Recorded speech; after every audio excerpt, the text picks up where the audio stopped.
नमस्कार, स्वागत है आपका। हमारा छत्तीसगढ़ देख रहे हैं आप और मैं हूं आपके साथ अनाया शर्मा।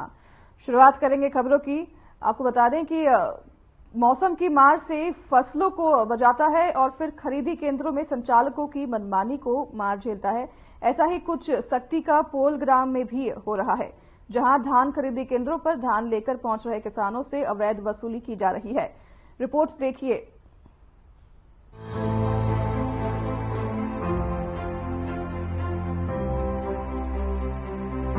तो नीचे कर दे। किसान देश की वो रीढ़ की हड्डी होता है जिसके बिना किसी देश की कल्पना तक नहीं की जा सकती। किसान पूरे देश का पेट भरता है, मौसम से लड़कर, जमीन का सीना चीरकर वो फसल उगाता है। पहले उस फसल को मौसम की मार से बचाता है, अपने बच्चों की तरह पालता है। लेकिन किसान की बदकिस्मती देखिए, वो फसल को मंडी में इस आस के साथ लेकर आता है कि अब उसकी मेहनत रंग लाएगी और उसे उसकी मेहनत की कमाई मिलेगी, मगर उसे मुनाफा तो दूर, उसकी लागत तक निकाल पाना भारी पड़ जाता है। ऐसा ही कुछ सक्ती जिले में भी किसानों के साथ हो रहा है, जहां पोता धान खरीद केंद्रों में किसानों से अवैध वसूली की जा रही है। किसानों से धान तोल करने की एवज में 4 रुपए प्रति क्विंटल के हिसाब से लिया जा रहा है। हमन अपन किसान मन 4 रुपए देते होला और समिति अपन हिसाब से देते हुई कुछ तो हाँ 4 रुपए धान लो गिरात हन भर के तौल के हमन ला देते करा। अब वो समिति कितना देते हो मालूम नहीं मला। किसान जब अपनी फसल को मंडी लेकर आता है तो उसकी मजबूरी बन जाती है फसल को मंडियों में उतारना, क्योंकि किसान अपनी फसल को वापस लेकर जा नहीं सकते और अगर किराए के साधन में अपनी फसल लेकर आते हैं तो साधन मालिक को किराया देना पड़ता है। किसान को मजबूरी में वो करना पड़ता है जो केंद्रों के संचालक और मालिक कहते हैं, और इन खरीद केंद्रों के संचालकों को मजबूती मिलती है किसी की सह पर। और यहाँ भी ऐसा ही हो रहा है, क्योंकि जब पोता के खरीदी केंद्र प्रभारी जवाहरलाल साहू से इस बारे में बात की गई तो उन्होंने गैर जिम्मेदाराना बयान देते हुए कहा कि ये मामला किसानों और हमालों के बीच का है, इसमें दोनों की आपसी सहमति होती है। हमालों को दे रहे हैं 8 रुपये कुंटल। किसानों से क्या ले रहे हैं? खैर उसके संबंध में नहीं बात कर सकता मैं, वो किसानों और हमालों के बीच में जो भी है 4 रुपये किसानों से भी दिया। हाँ, उन लोग को कम्प्रोमाइज में जो भी यहाँ के खरीदी को देखते हुए, स्थिति को देखते हुए उन लोग अपने कम्प्रोमाइज उन लोग किए हैं। क्या दे रहे हैं उनको मेरे को सब चीज मैं उनको ये उनके मार्गदर्शन में छोड़ दिया हूँ मैं उनको। और मेरे से क्या है, मेरे जो शासन दे रहे हैं उस आधार से मेरे से मैं दे रहा हूँ, उसको मैं जानूंगा। 8 कुंटल मैं देता हूँ। तो वहीं इस पूरे मामले को लेकर जब माल खरोदा के तहसीलदार संजय मिंज के पास टीम पहुंची तो तहसीलदार ने साफ कहा कि अगर ऐसा कुछ खरीदी केंद्रों में चल रहा है तो वे इस पर संज्ञान जरूर लेंगे और कलेक्टर के सामने भी इस बात को रखेंगे। बाइक है उसमें 4 रुपया प्रति बोरी भरने का ले रहे हैं, कुछ बातें हो रही है, तो मैं इस संबंध में संबंधित केंद्र में जाके उसका जांच करूंगा और उक्त का प्रतिवेदन कलेक्टर महोदय को प्रेषित करूंगा। और इस प्रकार का किसी भी कृषक के द्वारा अगर शिकायत आवेदन आता है तो मैं उस पर जांच कर कार्रवाई करने के लिए कलेक्टर महोदय को प्रतिवेदन प्रेषित करूंगा। क्या करेंगे इस प्रकार खरीदी केंद्रों में किसानों से लिया पैसा जो लिया जाता है? शासन से तो उसका पूर्व निर्धारित है, बाद में पैसा उसका आया आता है, तो मेरे अनुसार तो उचित नहीं है यार। ये सच्चाई है कि आज के वक्त में किसान खेती की तरफ से अपना मोह हटा रहा है। वे अपने बच्चों को भी खेती में नहीं आने देते, क्योंकि वे जानते हैं कि पहले तो मौसम की मार उनके सामने एक बड़ी चुनौती बनकर खड़ी रहती है, उसके बाद मंडी और खरीदी केंद्र के लोग उन्हें लूटने के लिए बैठे रहते हैं। हालांकि अब देखने वाली बात यही है कि यहाँ खरीदी केंद्र में धान खरीदी में हो रहे भ्रष्टाचार पर प्रशासन कब तक संज्ञान लेता है। Bureau report.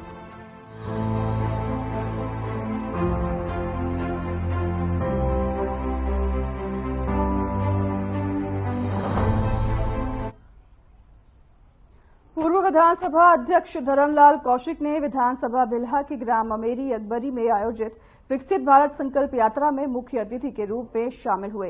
इस मौके पर श्री कौशिक ने कहा कि विकसित भारत संकल्प यात्रा पूरे देश में सरकार की प्रमुख योजनाओं की संतृप्ति सुनिश्चित करने के उद्देश्य से निकाली जा रही है और इस यात्रा के माध्यम से यह सुनिश्चित किया जा रहा है कि योजनाओं का लाभ समयबद्ध तरीके से सभी लक्षित लाभार्थियों तक पहुंचे। विकसित भारत संकल्प यात्रा का उद्देश्य है कि देश के हर व्यक्ति प्रधानमंत्री नरेंद्र मोदी जी द्वारा चलाई जा रही जन कल्याणकारी योजना से वंचित न रहे।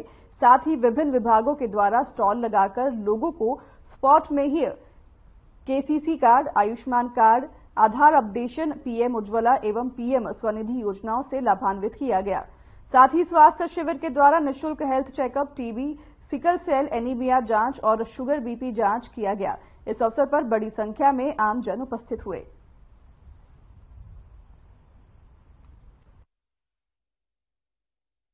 भारत को 2047 तक आत्मनिर्भर और विकसित राष्ट्र बनाने के सपने को साकार करेंगे। गुलामी की मानसिकता को जड़ से उखाड़ फेंकेंगे। भारत की एकता को सुदृढ़ करेंगे और देश की रक्षा करने वालों का सम्मान करेंगे। नागरिक होने का कर्तव्य निभाएंगे। बोलिए भारत माता की। अपने स्थान में बैठ। जांजगीर चांपा जिला के 11वीं वाहिनी बटालियन में उस वक्त सनसनी फैल गई जब कॉलोनी के बंद कमरे से बदबू आने लगी और कमरे के अंदर देखने पर जवान की फांसी में लटकते शव मिले। कॉलोनी के लोगों ने घटना की सूचना कोतवाली पुलिस को दी और पुलिस ने कमरे का दरवाजा खोलकर देखा तो कमरे के बेड में एक महिला की भी लाश मिली। एक कमरे में 2 पुरानी लाश को देखकर पूरे कॉलोनी में दहशत का माहौल है। वहीं पुलिस ने शव को पहचान आरक्षक राय सागर के रूप में की है और लेकिन महिला की पहचान अभी तक नहीं हो पाई है।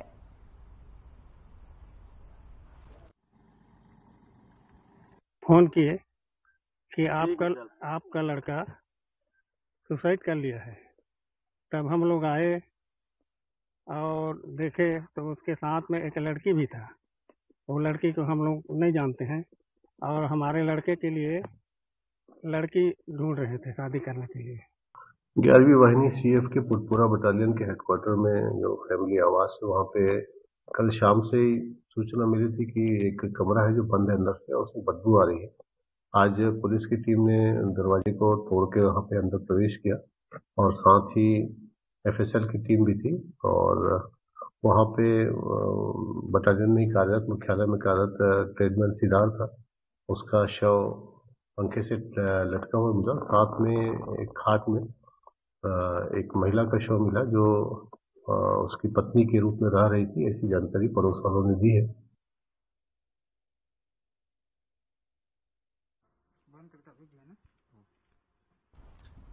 ग्राम पंचायत कोडीनार में तार के फंसने की वजह से बाप बेटी के ऊपर बिजली का खंभा गिर गया, जिसमें दोनों गंभीर रूप से घायल हो गए हैं।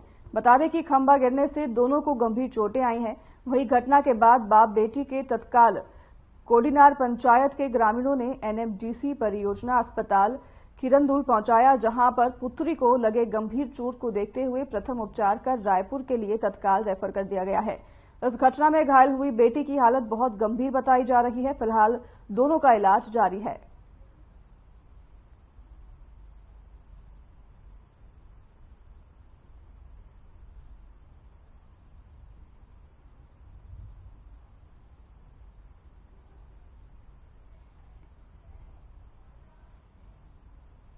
छत्तीसगढ़ के बीजापुर में नक्सलियों के क्रॉस फायरिंग में 6 माह की बच्ची की मौत हो गई, जिसके बाद से ही पुलिस और नक्सली एक दूसरे पर आरोप लगा रहे हैं। लेकिन ये साफ नहीं हो पाया है कि आखिर किसकी गोली से 6 साल की मासूम की मौत हुई है।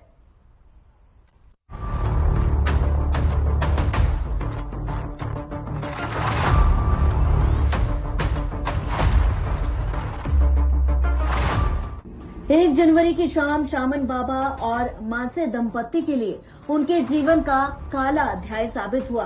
इस दिन को ये परिवार जीते जी कभी नहीं भूल सकता। मुतवेंजी गांव, जहां सुरक्षा के साए में सड़क बन रही है। 1 जनवरी की शाम इसी गांव में बंदूक से निकली एक गोली ने 6 महीने की मासूम से उसकी जिंदगी छीन ली।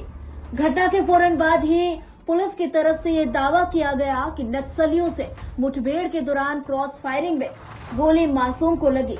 गोली भी नक्सलियों की तरफ से दागी गई थी। पुलिस के इस बयान को चंद घंटे हुए थे कि इस नक्सलियों की तरफ से नया बयान सामने आता है, जिसमें नक्सल संगठन बच्चे की मौत के लिए पुलिस को कसूरवार ठहराते हुए पुलिसिया दावे का खंडन करता है। जिस इलाके में ये घटना घटी वहां हालात खंदक जैसे हैं। समूचा इलाका नक्सलियों के प्रभाव में है, जहां सुरक्षा के सख्त पहरे में विकास का खाका खींचने की तैयारी है। आखिर किसकी गोली से 6 महीने के बच्चे की मौत हुई? पुलिस और नक्सलियों के दावों का आखिर सच क्या है? इन्हीं सवालों का जवाब तलाशने के लिए हमारी टीम ने मुतवेंडी गांव का रुख किया।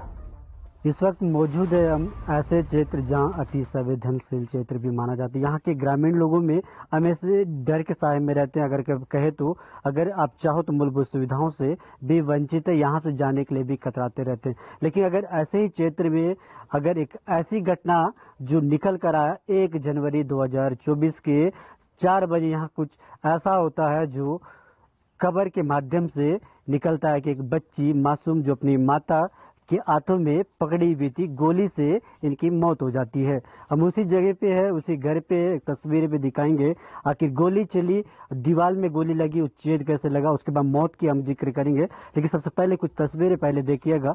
अंदरूनी क्षेत्र में जब भी डर के साए में तो रहते हैं, लेकिन गोली की आवाज से ही तब समझ सकते कि दहशत का दीवार में इस तरह की गड्ढे हो, ये तो जांच के विषय कि यहाँ गोली लगा, एक ग्रामीणों को कहना है। इसके साथ ही साथ कुछ तस्वीरें उन्होंने दिखाया, पेड़ में भी लगे, वही दीवार के साथ ही साथ कुछ लकड़ी के जो दीवार मकान बने वहां पर भी कुछ निशान भी दिख रहे, वो भी हम आपको दिखाने की कोशिश करेंगे। यहाँ भी गोली की लगी, ये उनको कहना है कि गोली यहाँ पर लगी थी, जो निशान आप देख पा रहे हैं, एक गोली से यही छेद हुआ है। तो अब समझ सकते मौत बच्ची की गोली से हुई, गोली लगने के बाद जिस तरीके से दहशत का माहौल है, वही अगर करे तब से ही लोगों में एक भय का माहौल था। उसके बाद अगर बता दें जिला मुख्यालय पुलिस उन्हें लेकर जाती है, उनकी माता को भी हाथ में चोट लगता है, लेकिन उनसे लोगों को दूर रखा जाए, सुरक्षा का हवाला दिया जा रहा था लगातार। आज बता दें आज माता को छोड़ा है और समाज जो लगातार इस मामले पे जांच की मांग कर रहा है, तो वही ग्रामीणों का भी मांग लगातार देखने को मिल रहा है। वही नेताओं का भी बयानबाजी तो प्रदेश स्तर से लेकर जिले स्तर के जितने जनप्रतिनिधि है उनका भी लगातार बयान आ रही है। अब देखना होगा किस तरह की जांच करेंगे। वही इसके ठीक आगे इसके मकान के आगे जो लोगों ने बच्ची के यादगार में एक पत्थरों का जो मठ टाइप को बनाया गया, वो भी आपको दिखाएगा। तस्वीर बच्चे के यहाँ लगाया गया, आखिर कौन सा तस्वीर है, बच्ची कितनी मासूम, आप भी तस्वीरों में आप देख सकते हैं। मैं चाहूंगा मेरे सहयोगी ये तस्वीरें दिखाइए। ठीक इनके घर के सामने जो बनाया गया वो बच्ची जो है फीडिया जो ग्राम पंचायत के अंतर आधार क्षेत्र मुदवेंडी है।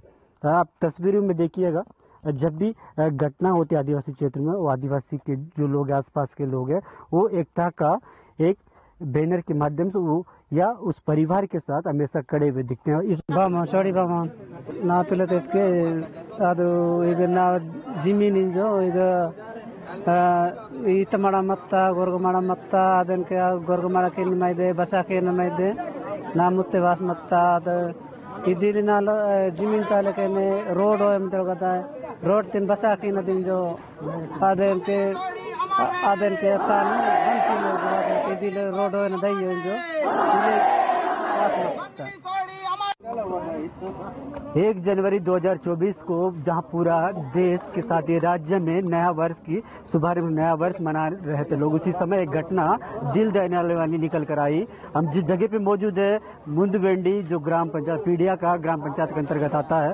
यहाँ जो आप भीड़ देख पा रहे हैं ये यहाँ के आसपास के लोग आदिवासी के समाज के लोग हैं। ये इसलिए इकट्ठा क्योंकि पिछले 1 जनवरी को जिस बच्ची की मौत हो जाती है गोली से, उसकी उन्हें न्याय मांगने के लिए वो इकट्ठा हुए। आवाजें जब भी ग्राम या अंदरूनी क्षेत्रों से निकल कर आती है, कहीं ना कहीं ये प्रदेश स्तर से लेकर राजनीतिक गलियारों में कहीं ना कहीं चर्चा का विषय होता है। जिस तरीके से घटना हुई, घटना के बाद समाज के साथ ही साथ जो जनप्रतिनिधि है राजनीतिक दलों के लोगों के साथ ही मीडिया के जो साथ ही समाज सेवक के लोग यहाँ पर पहुंचे, लगातार सभी अपने अपने तरीके से बयान लोगों का लिया। पिता से हमने कुछ देर पहले बात किया, उनका साफ कहना था कि जो घटना हुई है जिसमें उनकी बच्ची की मौत हुई, वही अगर बात करें उनकी माता को जो गोली लगने से घायल हुई थी, पुलिस ने अपने साथ रखा, उनका इलाज भी कराया, आज उसे छोड़ा गया। लेकिन उनसे मीडिया के साथ ही साथ समाज के लोगों को दूर रखा गया, उनसे बात करने से रोका गया कि ये भी अपने आप में एक सवाल है, आखिर जब पुलिस सही है तो लोगों को उनसे मिलने से क्यों रोका गया। अब बात जब जांच की आती है, जांच में क्या कुछ आएगा, क्योंकि पूर्व में जितने घटना हुई, घटनाओं के जांच में ही रुका हुआ है, जांच का परिणाम भले आया हो लेकिन दोषियों को सजा नहीं मिली। हम नहीं कह रहे को ग्रामवासियों के साथ ही साथ समाजों के साथ यहाँ के ग्रामवासियों का भी कहना है। ये तस्वीरें आप देखिएगा, विरोध जब भी घटना के बाद विरोध में या एकता का अगर कहे तो समाज की या उस परिवार के साथ इकट्ठा उनके पूरे लोग एक साथ दिखते हैं, लेकिन एक किस तरह बीड़ी बना रहता है, बीड़ को जो न्याय चाहिए वो नहीं मिलता। इस तरह की लगातार जो खबरें दिखाया जाता है मीडिया को। हालांकि ये मामला राजनीति से अछूता नहीं रहा। कांग्रेस की जांच टीम विधायक विक्रम शाह मंडावी के नेतृत्व में मुदवेंजी पहुंचे और लोगों से बातचीत की। बहरहाल अब इस मामले की सच्चाई क्या है ये तो जांच के बाद ही पता चलेगा। Bureau report.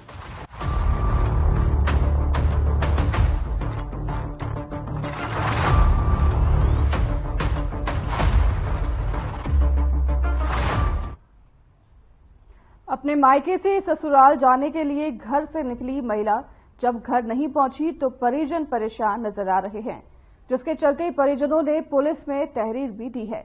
देखिए ये खास रिपोर्ट।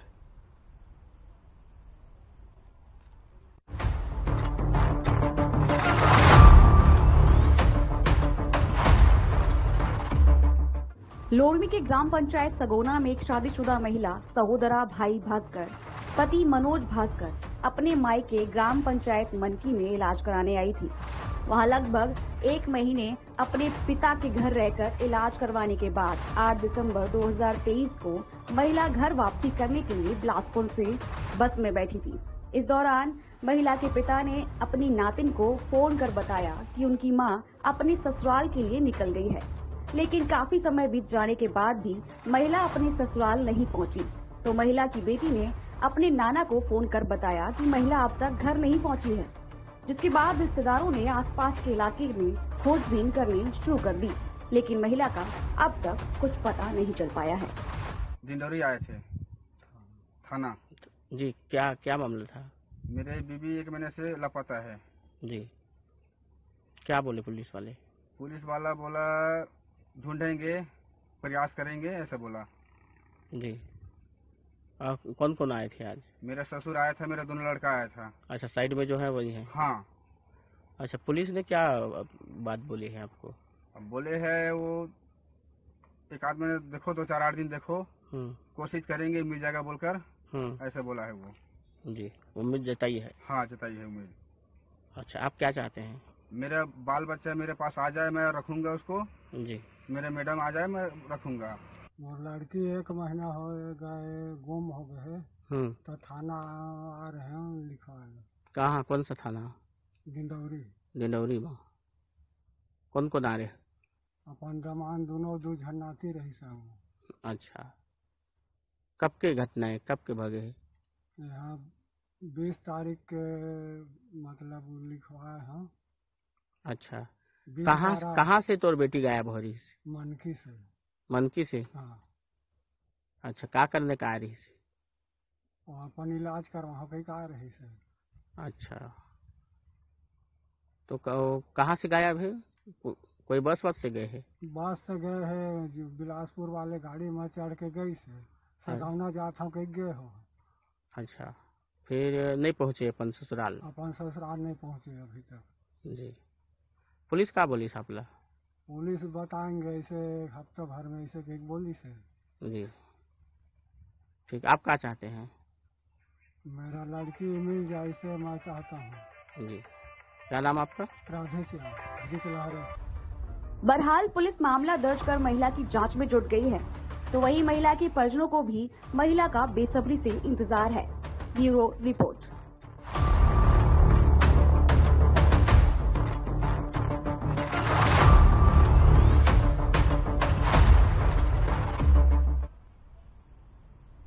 बीजापुर जिले के शांतिनगर वार्ड क्रमांक 7 में रहने वाले लोगों ने मूलभूत समस्याओं को लेकर प्रदर्शन किया। लोगों का कहना है कि वार्ड क्रमांक 7 के पार्षद पुरुषोत्तम सल्लूर उनके इस समस्या को गंभीरतापूर्वक नहीं ले रहे हैं। कई बार लिखित में गली रोड सेक्शन के लिए मांग भी की गई, लेकिन उनकी मांगों को संज्ञान में नहीं लिया गया है और विधायक के द्वारा भी संज्ञान नहीं लिया गया है। गली रोड के न होने की वजह से स्कूली छात्र छात्राओं को आने जाने में काफी कठिनाई होती है। इस पर लोगों का सीधा कहना है कि हमारी समस्याओं को सरकार द्वारा सुना नहीं जा रहा है। समस्या तो बहुत हो रहा है सर, क्योंकि इधर से रोड वहाँ तक सीसी रोड बना है, बाकी नहीं बना है, नाला है। हॉस्पिटल जाने के लिए बहुत ज़्यादा दिक्कत होती है, रातों दिन 24 घंटा बहुत बड़ा प्रभाव पड़ती है। इसलिए हमने इस रोड को बनवाने के लिए हम बोल रहे हैं। आपका वार्ड कौन सा है? Ward number 7 Shantinagar. शांतिनगर। आपका पार्षद कौन है? हमारा पार्षद पुरुषोत्तम। उसको एक आध बार भी बोले नहीं? हमने उससे बहुत बार निवेदन किया, हमने 3, 4, 5 बार हमने इस पारा वाले लिख के भी दिए हैं। हमारा कोई तो सुन ही नहीं रहा है, बोलता है कि ये पारा हमको मालूम नहीं है, बोलता है। अच्छा, ये पारा का वो नहीं है पार्षद? ये पारा हमको मालूम नहीं है, बोलता है। अच्छा, तो आप लोग अभी क्या चाह रहे हो? हमने रोड चाहिए, किसी भी स्थिति में हमको रोड चाहिए। अभी जो जिस प्रकार से आप बता रहे हो कि पार्षद आपको ध्यान नहीं दे रहे हैं, ये कितने सालों से आप इस प्रकार का परेशानी झेल रहे हैं? ये 10 साल हो गए, हमने पूरा लगातार परेशानी है यहाँ पे।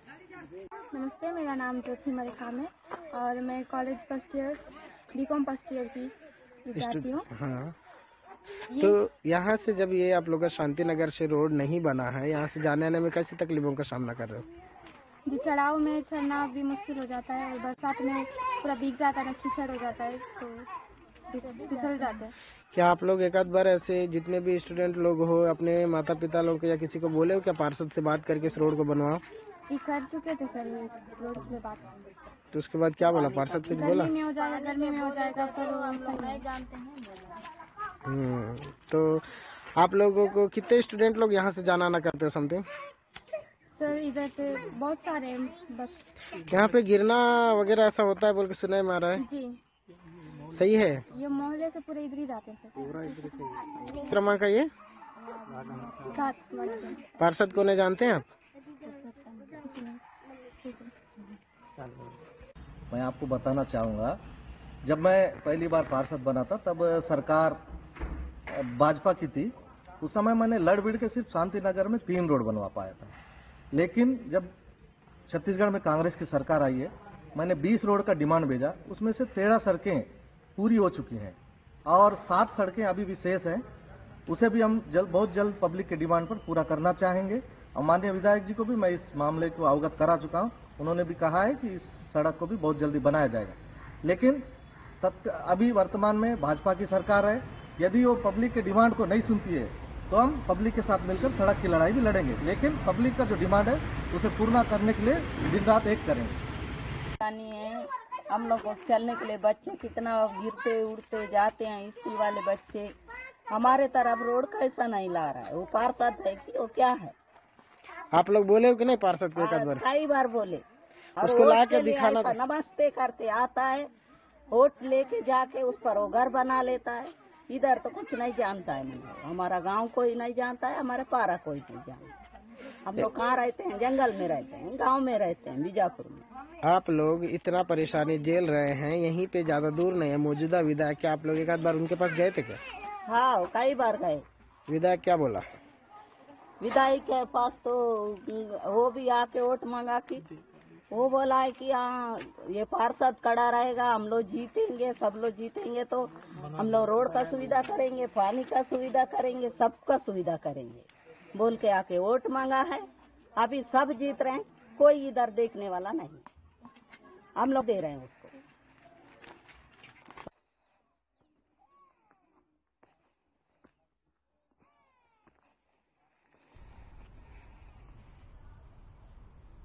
हमारा छत्तीसगढ़ देख रहे थे आप और उस बुलेटिन में हमारे साथ फिलहाल बस इतना ही। आपसे लेंगे विदा, हमें दीजिए आज्ञा। नमस्कार।